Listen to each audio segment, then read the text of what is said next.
nous avons l'honneur de recevoir l'exemple, l'icône de cette émission que sont le couple Bégou. Nous allons leur donner la parole afin qu'ils se présentent. Bonjour à vous, maman, bonjour à vous, papa. Bonjour. Bienvenue sur notre plateau. Merci beaucoup. Alors, je vais vous donner le soin de vous présenter. Laissez la parole à maman. Ok, shalom. Je suis Akou Massa Bidi Anita, comme les gens me connaissent plus sous le nom d'Anita, à l'état civil. Madame Bégou par les liens du manège. D'accord. Oui, shalom, shalom. Moi, je suis Mathias, Kodjovi Bégou, c'est mon nom. Donc, comme vous le savez déjà, nous sommes pastoral. D'accord. Avant de commencer, de continuer, pardon, nous allons rendre grâce au Seigneur. Je vais donner l'honneur à pasteur Mathias, s'il peut nous recommander à la grâce de Dieu.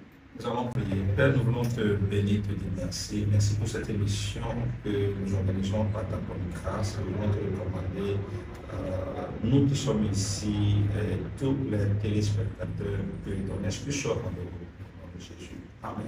Amen. Amen. Nous rendons grâce au Seigneur. Alors, comme dans la Genèse, nous sommes renseignés par l'histoire d'Adam et Ève. Et dans l'histoire d'Adam et Ève, la Bible va nous montrer que Adam, lorsqu'il a vu Ève, il a reconnu en elle la chair de sa chair et l'os de ses os. Et nous aimerons savoir, de vous, comment s'est passée votre rencontre, comment vous avez reconnu, comment vous avez su que c'était elle, comment vous avez su que c'était elle. Voilà, je donne la parole. Okay. Alors donc, merci beaucoup pour la parole. Je ne sais pas si j'ai expérimenté la même chose que Adam a expérimenté en roi et Ève. Néanmoins, je sais quand même que la première fois que j'ai vu celle qui est ma femme aujourd'hui, j'ai senti quelque chose. Je voyais déjà brûler dans ses yeux cette flamme-là qui me pénétrait et cela me communiquait un message d'amour. Alors, je l'ai connue à travers sa grande sœur, avec laquelle j'exerçais le ministère dans notre église déjà comme moniteur. Et c'est à travers elle que j'ai fait la connaissance de sa petite sœur lors d'une sortie de l'évaluation porte à porte. Comme ça qu'on s'est connus. Nous sommes à commencer. D'accord, un mot à dire. Ok, bon, il a fait l'introduction. Je vais faire le corps du devoir et conclure. D'accord.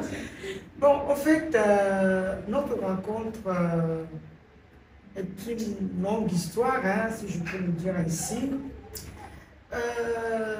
À la suite de cette rencontre, un peu de temps après, il s'est rapproché de moi et m'a fait la proposition. Voilà. Mais en ce temps-là, je n'avais pas trop les pieds sous terre. C'est-à-dire que j'étais une jeune fille chrétienne qui avait pour l'ambition d'avoir... Moi-même, j'avais écrit ça hein, dans mon... Carnet. Voilà. J'ai écrit pasteur missionnaire américain noir. Donc c'était ce genre d'homme que je cherchais, donc qui avait la passion pour le Seigneur. Donc, quand il était venu faire sa proposition avec moi déjà blindé ou bien m'entourant déjà par, c'est-à-dire mes idées étaient déjà fixes. Donc, je ne lui ai pas dit oui, je ne lui ai pas dit non aussi. J'étais secrétaire dans une entreprise d'import-export chez nous là-bas à Sigan en ce temps-là. Donc il venait là-bas me rendre visite, mais à chaque fois qu'il venait, moi dans mon cœur je boudais, mais je riais, je souriais comme si... rien n'était. Bon voilà, mais je ne voulais pas sa présence, pas du tout. Donc, arrivé à un moment, il a senti que ah, la fille là se moque de moi. Donc, il a arrêté, il ne venait plus. Mais on a gardé les relations. On a gardé la relation parce que beaucoup de choses nous liaient. D'abord, il y avait ma grande soeur. Paix à son âme, elle n'est plus là aujourd'hui. Voilà, elle a joué un très grand rôle. Voilà, elle est là toujours à m'encourager. Que, ah, Mathias, c'est un bon gars. Mathias, quand tu vas te marier à lui, il va bien prendre soin de toi. Que les jeunes filles rêvent de l'épouser. Bon, elle me disait tout ça là, mais moi, je m'en foutais. Je n'avais pas mes idées là-bas. Donc, vu qu'on a gardé la relation après, les contacts, voilà, on a gardé le contact parce qu'on n'était pas des ennemis, hein, non. Voilà. Il y avait un programme de la jeunesse. Il m'avait invité parce que j'avais un groupe de polygraphie. Donc, quand il nous a invités, on est parti. Donc, de là, on a encore noué encore plus de relations, tout ça. Et bon, j'avais un projet, en ce temps-là, j'avais un projet qui tournait autour des enfants, des orphelins, des enfants de rue, des enfants délaissés, tout ça. Donc, quand j'ai vu le projet avec le pasteur Clément, s'il nous suit, voilà, coucou au couple pastoral, Moussako aussi, nos parents spirituels. Voilà, le pasteur Clément, papa m'a conseillé d'aller voir mon mari en ce temps-là, qui était président de la jeunesse, pour qu'il m'aide à écrire le projet. Donc, ça c'était le premier point. Le deuxième point, c'est que j'avais un problème de cœur. J'avais un frère qui m'avait fiancé, mais entre-temps, il m'a dit qu'il ne pourra plus continuer avec moi, comme j'avais le cœur brisé, tout ça. Donc,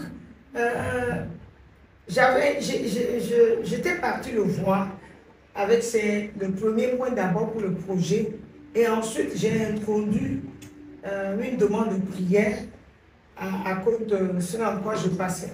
Voilà. Il n'a pas refusé, il a prié avec moi, il priait avec moi, sauf que ça s'est fini par un oui de ma part, ou c'est fini par, comment je peux le dire, la relation a été scellée, je peux le dire ainsi, ou bien bon, on a fini par être ensemble. Voilà, on a fini par être ensemble parce que quand on écrivait le projet, arrivé à un moment, je n'arrivais plus à supporter. J'ai senti que je commençais par... bon, il me plaisait, donc arrivé à un moment, je n'ai pas pu me contenir. Et bon, je lui ai dit, ah, il me trouve, c'est ce que je lui ai dit. Et il m'a répondu, effectivement, il savait ça.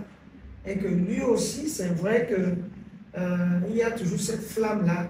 Mais vu la première expérience où je l'ai voilà, je l'ai repoussé, il ne veut plus revivre cela, c'est pourquoi il s'est tué. Donc de là, bon, on a, disons, on a conclu maintenant de commencer par se fréquenter et petit à petit, c'est devenu un mariage et aujourd'hui, on est ensemble. Amen. Alors, et ça fait combien d'années que vous êtes ensemble jusqu'à aujourd'hui?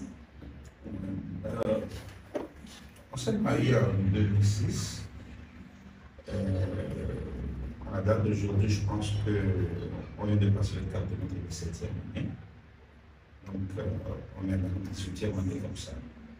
Sans compter les années de fiançailles, parce que notre fiançailles a duré 2 ans. Non seulement son premier refus, quand je me suis approché d'elle, elle avait refusé, et ça a attendu plusieurs années, plus de 2 ans, avant qu'on ne se retrouve encore ensemble et qu'elle ne réponde favorablement à mon demande. Donc, en 2006, par la saison s'est mariée, on a fait le chemin jusqu'à maintenant. D'accord. Et souvent en amour, c'est difficile d'avancer ensemble parce que ce qui fait la beauté de l'amour, ce sont les différends. et aller avec une personne, cheminer avec une personne qui, assurément, le matin n'aime pas qu'on déplace le thé d'oreiller, assurément n'aime pas qu'on déplace ou qu'on dépose telle chose à tel endroit. Et nous aimerions savoir un peu, malgré toutes ces incompréhensions, malgré toutes ces difficultés et tant de pleurs souvent, de douleurs ou de silence, quel a été votre secret ou encore votre café dans votre couple qui a fait et qui a conservé le vin dans le couple? Nous allons connaître votre secret. Donc, quel est votre secret? Normalement. Bon, d'abord, nous disons gloire au Seigneur qui a su diriger nos choix par rapport au partenaire de vie que nous sommes. Voilà, je voulais dire pour ça, on pouvait commettre une erreur, prendre mon américain, mon fameux américain, oui. Mais Dieu, dans sa grâce, nous a épargné de tout piège de l'ennemi. Aujourd'hui, je peux pleinement dire que nous sommes dans sa volonté. Donc, d'abord, ça, c'est une fondation sur laquelle nous nous reposons. C'est-à-dire que nous avons l'approbation de Dieu, nous avons la paix de Dieu, nous avons Dieu qui est dans ce foyer parce qu'il a désiré ce foyer, il a créé ce foyer. Donc c'est déjà un grand bouclier sur lequel nous nous posons. Voilà. En dehors de ça, Dieu est notre confident. Dieu est dans ce foyer dès le départ, la continuité jusqu'à maintenant. Nous allons continuer. C'est Dieu. Voilà. Et nous mettons le Seigneur devant toutes choses. C'est pourquoi je conseille souvent les jeunes en disant que si tu es un vrai chrétien, disons que, pas disons vrai, mais un chrétien spirituel, un vrai chrétien spirituel, c'est dans le fond. Pour tuer la chair, dire que le moi est véritablement brisé, est mort. Oui, dans la jeunesse, oui, c'est vrai, hein, il y a des épreuves, des tentations, des difficultés à laquelle le jeune peut faire face pour pouvoir, par rapport au fait de vaincre le moi, la chair. Mais dans le foyer, c'est plus vivable. Voilà. Donc, c'est dans le foyer que tu peux vraiment reconnaître cette qualité d'un enfant de Dieu spirituel par la mort de ton moi. Voilà. Donc, connaissant cette vérité-là, ça nous a aidés. Et le Saint-Esprit nous a aussi aidés. Il y a aussi le pardon, le respect. Voilà, le respect. Souvent, c'est vrai qu'il y a des petites disputes, mais moi, je n'aime pas que mon mari se fâche contre moi. Non. Non, non, non, je n'aime pas ça. Ça ne veut pas dire que je ne fais pas des choses pour l'énerver. Oui, mais bon, ça, c'est mon principe. Je n'aime pas. Voilà, donc, il va compléter. Papa? Ouais, effectivement, vivre à deux, c'est pas facile.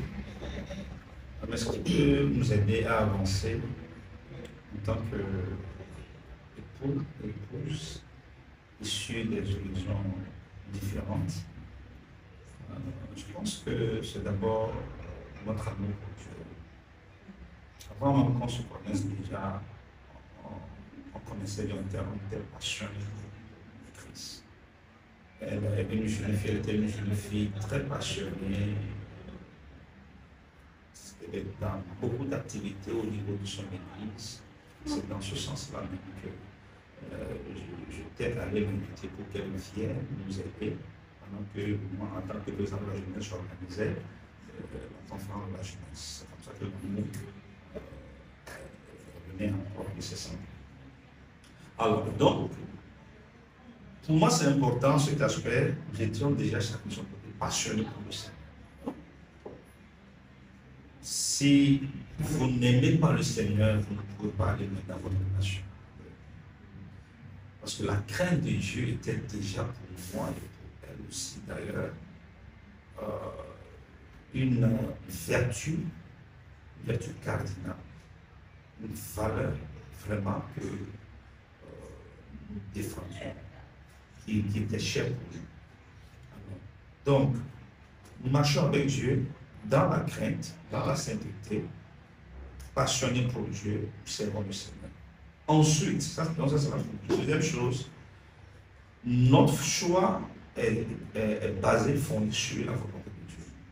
Parce que chacun de son côté a prié pour écouter Dieu. Et nous avons véritablement écouté Dieu, nous avons cette certitude, cette conviction intérieure, cette paix intérieure, comme quoi nous sommes dans la volonté de Dieu. Même si au début, son choix était orienté vers un noir américain. J'ai dit, je suis ce noir américain-là. C'est vraiment. Voilà. Donc, avec le temps, elle a pu quand même laisser tomber la chair de Dieu. Donc, elle a accepté ce choix et vraiment commencé le chemin ensemble. Donc, deuxième chose, avoir l'assurance que le choix que nous faisons est un choix. Troisième chose, nous incarnons des valeurs. Nous incarnons des valeurs, chacun ses valeurs, ses principes que nous avons partagé dès les fiançailles. Dès les fiançailles, nous sommes assis, 4 sur table, on discute de beaucoup de choses, beaucoup d'aspects qui concernent sa vie, ma vie, son passé, mon passé. Et il n'y avait pas eu de tabou, de sujet tabou. On avait vraiment tout déballé. Donc, pour voir si réellement on nous supportait. Si nous sommes arrivés à supporter les faiblesses de l'un et de l'autre, ça veut dire que nous pouvons quand même dire oui. C'est ce qui s'est fait. Il n'y a pas eu de cachotterie pendant les fiançailles. Donc, ça nous a beaucoup aidé. Moi, je pense évidemment que ça nous a beaucoup aidé parce qu'il y a beaucoup de couples qui se découvrent après le mariage et cela à cause des frustrations. Moi, c'est ce que je partage avec les jeunes. Je ne peux pas concevoir une fiançaille avec des secrets. Je ne conçois pas ça. Donc, certaines personnes sont pas capables. Quand ils disent que les fiançailles sont tout avoué pendant les fiançailles parce que disent que non, c'est du moment où vous décidez de vous marier ensemble, il n'y a plus de vie. Si vraiment vous êtes sérieux dans votre choix, vous devez tout vous dire. Peut-être pas en début de relation, mais quand vous avancez, vous voyez que maintenant c'est sérieux. Vous devez tout vous dire, sans cacher quoi que ce soit. Alors, cela bâtit une confiance solide dans le foyer. Dans notre foyer, ce qui nous a amené à vaincre toutes les épreuves, c'est la confiance. C'était un socle solide sur lequel ce foyer, ce foyer a été bâti. J'en étais même arrivé à dire que pour moi, la confiance est plus importante que l'amour. S'il n'y a pas la confiance, l'amour n'existe pas. Donc, ce qui fait que, quelque chose qu'on peut me raconter demain sur ma femme, ou bien ce qu'on peut me raconter sur moi, me connaissant et ayant cette confiance en moi, c'est pas ma femme. Et ça nous a beaucoup aidé. Aujourd'hui, je me déplace beaucoup, je travaille beaucoup. Il n'y a jamais cette crainte-là. Ma femme ne peut jamais douter de moi. Ça, déjà, c'est quelque chose qui contribue à bâtir le foyer. Donc, c'est la valeur que nous avons. D'abord, la passion pour le Seigneur, le choix sur mon Dieu et les valeurs. Ces choses-là nous sont permis, n'est-ce pas? Garder le plan. Donc, si nous comprenons bien, ce sont les fondements, les valeurs et les principes qui ont permis à ce que. C'est très important parce qu'aujourd'hui, la jeunesse d'aujourd'hui, souvent n'a pas de valeurs, n'ont pas de fondements et connaissent des choses trop tôt ou bien trop tard. Mais aujourd'hui, sur le plateau, on a la grâce d'avoir des personnes qui ont fait chemin faisant. C'est très rare d'en trouver aujourd'hui et il y a sûrement un jeune qui nous regarde, qui aspire au mariage ou qui est dans les préparatifs de mariage. Quels sont les conseils que vous pouvez donner à ce jeune-là qui nous regarde? Je voudrais rajouter un point par rapport à la question précédente. Voilà, dès le début de notre mariage, en ce temps-là, il était encore étudiant à la fac à l'Est, à Togo. Donc, il est revenu un jour, il dit que nous sommes invités par l'une de ses professeurs, Madame Bomboko. Bomboko. C'est des Congolais, Congolais de Kinshasa. Voilà, donc quand on était parti les voir, surtout la dame a dit quelque chose que je n'ai jamais oublié. Elle dit, si nous voulons que ce couple tienne et que cela dure, à part tout ce que nous aurons encore à garder, de ne jamais laisser la communication.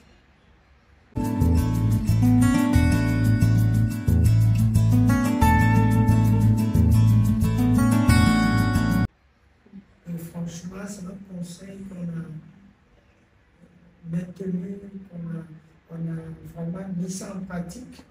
Et ça a aussi contribué beaucoup à l'amélioration. Oui, justement, par rapport à ce pasteur, Madame Mobuto, je pense que tu te rappelles, c'est à partir de cette rencontre que nous avons changé notre email. On a composé un email unique au niveau de l'union Matinita. Et c'est ce email que je te dis. Pour dire qu'il n'y a pas de secret entre nous, son compte, c'est mon compte, il n'y a rien qu'on puisse cacher. Ça, nous l'avons appris cette dame. Il n'y a rien qui font séparément. Et c'est quelque chose qu'elle nous a transmis. Je crois que ça peut être aussi une passion. C'est une femme de Dieu. Donc, ça, nous l'avons vraiment appris d'eux. Depuis lors, on n'a jamais partagé autre chose. Je ne me dis pas c'est bon, on n'a jamais partagé ensemble. Donc, ça, à moi, contribué à partir de ce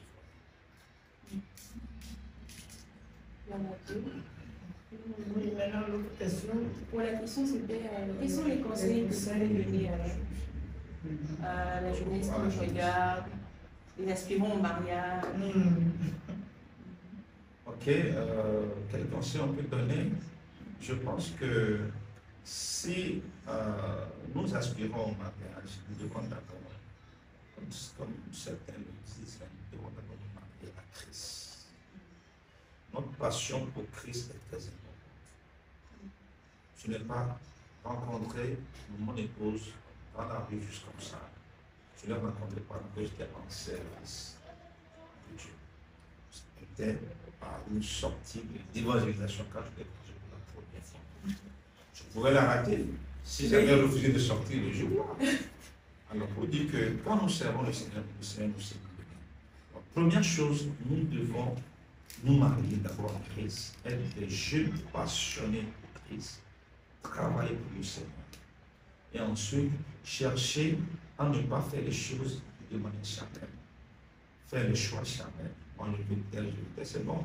On peut, en tant qu'humain, on peut se donner certains caméras dans la caractéristique de l'homme idéal et de la femme idéale. Mais ça ne doit pas aussi t'empêcher d'écouter Dieu.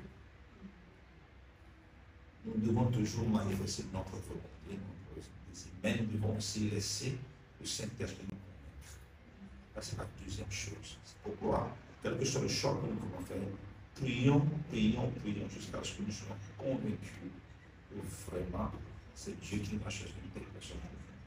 Pour terminer, n'ayons pas trop d'ambition démesurée pour dire que l'homme doit avoir ceci ou cela.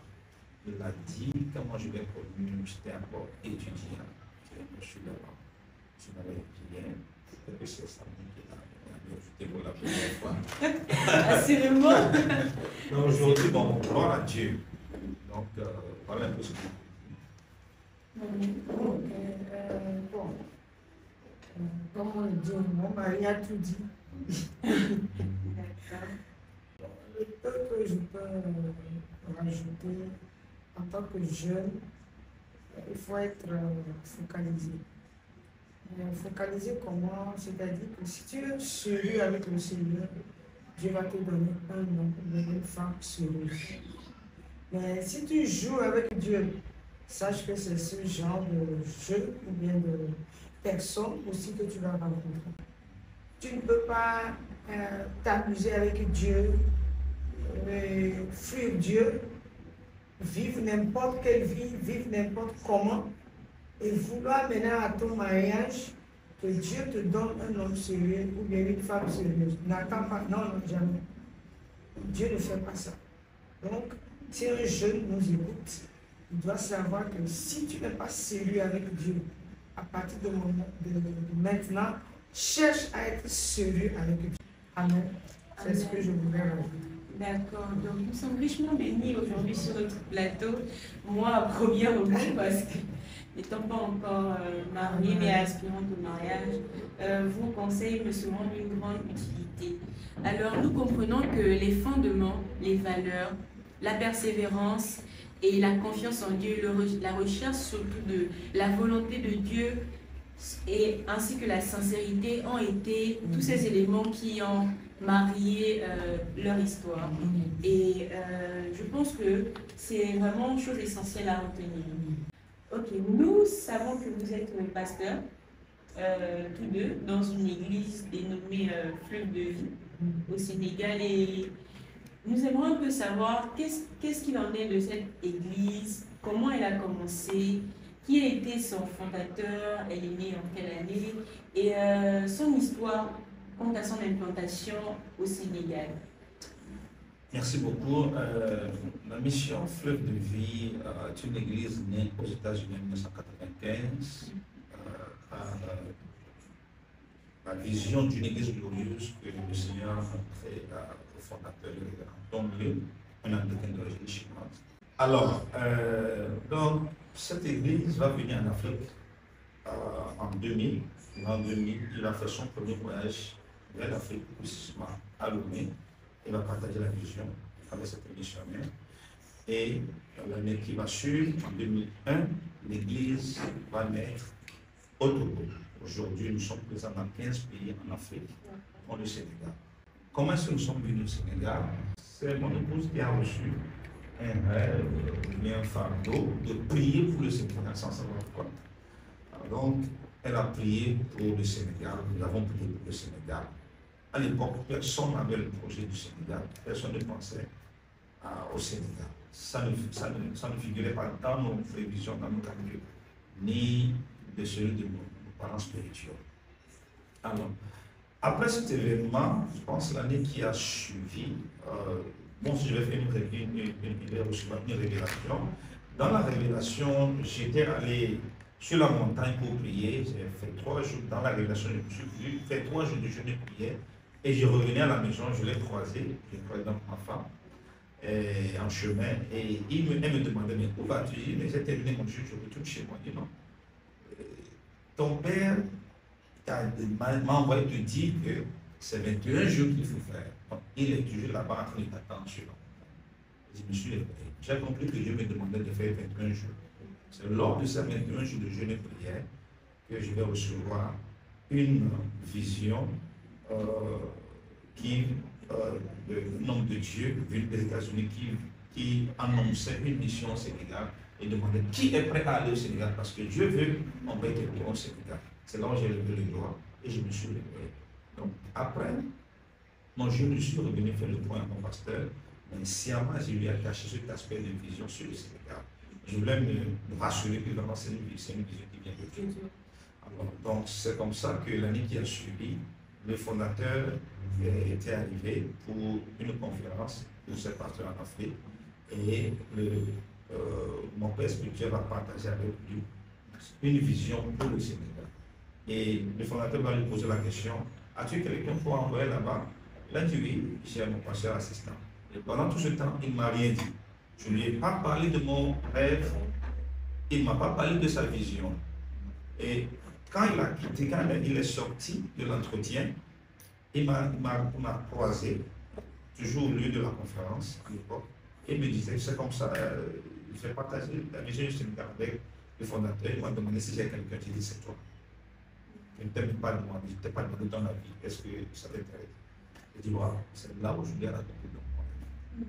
Et c'est comme ça que, en 2011, j'allais d'abord venir sonder le terrain, faire un mois de retourner. Et en 2012, j'étais revenu avec ma famille pour commencer la mission. Comme quoi le cœur de l'homme est rempli de projets, mais seuls les missions de l'Éternel s'accomplissent. Et nous rendons encore grâce au Seigneur. Et nous connaissons un peu le décor et le climat, surtout évangélique, au Sénégal. Et quelles ont été ces difficultés auxquelles vous avez fait face et comment avez-vous remédié à tout cela quant à l'implantation de l'Église au Sénégal? Effectivement, la mission au Sénégal n'est pas si rose que ça. D'abord, en 2011, quand j'ai effectué mon premier voyage de prospection ici, j'avais déjà constaté cela en interviewant quelques pasteurs. J'avais déjà constaté que le terrain était dur. C'est pas comme chez nous. Dès que tu dis Alléluia, les gens viennent Alléluia. Donc, ça m'a fait déjà décourager. Et puis, encore, pendant ma vie de prospection, j'ai visité une église pour passer la série, une église de Dieu. Le pasteur m'a donné l'opportunité d'aller saluer le peuple. J'ai pris le micro, quand j'ai dit Alléluia, c'est des cailloux, des jets de cailloux venant de partout, parce que je sais plus ce matin, c'était en pleine campagne électorale avec le président Ouad. Donc il y avait des mouvements et l'église était attaquée. Certaines églises ont été brûlées. Donc c'était une mauvaise expérience, une baptême du feu au départ que j'avais vu. Mais quand je suis retourné, voilà, Dieu a toujours maintenu M. Fabien dans mon cœur de revenir. C'est comme ça qu'on est revenu. Ici, mai 2012. Alors, donc, c'était un samedi. Et le soir du 26 mai, quand je préparais le message, parce que le lendemain sera dimanche, je devais donc commencer mon église comme ça. J'étais avec mon épouse, nos deux garçons et notre belle-sœur, maman, Lina aujourd'hui. Donc, quand je préparais mon premier message que je me suis rendu compte que tiens, le lendemain c'est un dimanche de Pentecôte.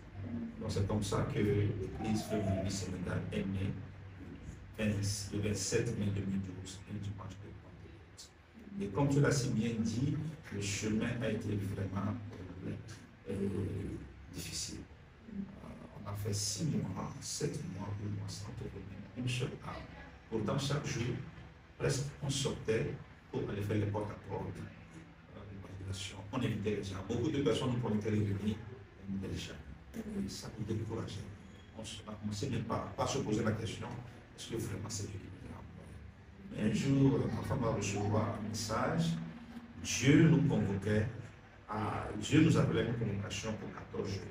C'est comme ça qu'on a fermé les portes sur nous-mêmes, un jour de 14 jours. Et durant ce jour, Dieu va nous donner un message très clair. Si vous pouvez faire de votre vie un hôtel et un sacrifice pour moi, et je m'envierai sur votre manifester ma gloire dans ce pays. Alors, le message était tellement clair. Donc, il y a eu beaucoup de choses que Dieu nous a révélées, qu'on devait révéler en tant que pasteur. Donc, on a dû écrire à certaines personnes qui ont eu à baisser un peu partout, demander pardon, travailler pour la réconciliation et tout. Et on a commencé par régler véritablement notre vie et être vraiment rigoureux avec notre vie en tant que pasteur. Et c'est à partir de ce moment que, même sans évangélisation, les âmes ont commencé par venir. Et c'est ça qui nous a amené là où nous sommes aujourd'hui, dans l'église, à la place de Dieu. On a une branche, c'est bien sûr, une autre branche qui va commencer les Saint-Mathias. Et le baron aussi. Le baron. C'est des choses. Le Seigneur est fidèle. Amen. Le Seigneur est vraiment fidèle et quand nous sommes sincères avec lui, il en fait de même et c'est ce que nous apprenons de par votre histoire, de par votre témoignage. Est-ce que vous avez un mot de fin? Parce que nous sommes arrivés au terme de ces merveilleuses questions dont nous avons été richement bénis. Est-ce que vous avez un mot de fin? Ok, bon, nous ne pouvons que dire merci à Dieu pour ces moments qui vont sûrement bénir les jeunes, bénir beaucoup de personnes. Et nous-mêmes aussi, ça, c'est une bénédiction pour nous. Parce que nous sommes tenus être un exemple que ces jeunes qui viennent vont suivre. Et nous aussi, nous avons nos pères, nos mères qui sont des exemples que nous devons suivre. Et eux aussi, sûrement qui vont nous regarder. Voilà. Donc, nous sommes vraiment reconnaissants à Dieu qui a bien voulu nous faire cette grâce pour être des exemples, comme je le disais, je le dis déjà à plusieurs jeunes. Nous demandons simplement que cette grâce continue et que nous aussi, nous maintenons toujours la ligne droite. Parce que c'est possible aussi de dévier, mais seule la grâce de Dieu nous maintient au pied de la croix. Et cela nous aide à vraiment continuer le chemin, continuer la mission et que le nom du Seigneur soit vraiment béni. Et merci aussi à toi. Oui, mot de fin, je profite de cette occasion pour saluer un parent spirituel, maintenant Clément et Valentine Moussako. Donc, nous voulons véritablement leur dire merci pour nous avoir fait confiance en nous envoyant dans cette nation pour lancer cette mission ici. Que Dieu les bénisse. Alors, je veux encourager les téléspectateurs, ceux qui nous suivent en ce moment, que notre témoignage ici soit un fortifiant pour vous et un affermissement pour votre foi et votre marche chrétienne. Soyons fidèles à Dieu et il manifestera aussi sa fidélité pour nous. Quelles que soient les situations et les circonstances, continuons à persévérer avec le Seigneur. Il n'a jamais déçu quelqu'un. Alléluia. Il ne nous a pas déçus, que ce soit le parcours de notre couple, notre foi et notre couple, que ce soit le parcours de notre mission ici dans ce pays. Nous avons vu le Seigneur agir à la dernière minute. Comme j'ai l'habitude de le dire, mon Dieu, c'est le Dieu de la dernière minute. Même s'il reste une seule minute avant la catastrophe, Dieu va intervenir. Il interviendra dans ta vie, il interviendra dans tes activités, dans tes projets. C'est ma prière pour toi. Sois béni. Nous rendons grâce au Seigneur. Comme quoi, Dieu a des personnes qu'il a placées sur notre chemin comme étant des puits dans lesquels nous pouvons recevoir et des puits dans lesquels nous pouvons également déverser notre amour. Et c'est ce qu'il en est du couple Bégou aujourd'hui et nous rendons grâce au Seigneur. N'oublions pas que la recherche de la volonté de Dieu est très importante pour nos vies, sa crainte et le café amoureux est toujours ouvert pour vous. Nous allons bénir le Seigneur, si le moment peut prier pour rendre grâce au Seigneur afin que tout cela soit scellé dans nos vies et dans la vie des téléspectateurs. Éternel préservé, merci pour cette grâce. Nous coulons dans cette grâce et nous voulons déclarer que, Éternel, ce moment soit bénéfique, vraiment pour quelqu'un, un jeune surtout, papa, quelqu'un qui est confus par rapport au choix du conjoint. Père, je prie que ta grâce assiste cette personne et qu'à travers ces différents témoignages, quelqu'un retrouve sa voie. Éternel, nous prions également, papa, que la grâce qui nous a été accordée soit accordée aussi à notre sœur Esther et tout autre jeune qui veut vraiment se laisser utiliser par toi, être vraiment un vase pour toi. Papa, continue de nous bénir, c'est-à-dire de nous donner cette sagesse de la vie à deux. Et nous et tous ceux qui voudront bien venir au pied de ta croix pour chercher ce but. Merci. C'est ici que nous terminons. Mais nous sommes toujours dans ta présence. Merci de continuer de nous inspirer. Au nom de Jésus. Amen. Amen. Alors, restez connectés parce que plusieurs épisodes restent à venir. Plusieurs témoignages seront également à votre disposition et votre regard de l'amour, nous pouvons vous l'assurer, changera un peu plus chaque jour par la grâce du Seigneur. Donc, nous vous bénissons. Recevez encore la grâce du Seigneur et la faveur du ciel. Amen. Shalom à tous. Ciao, ciao. À la À la prochaine. prochaine.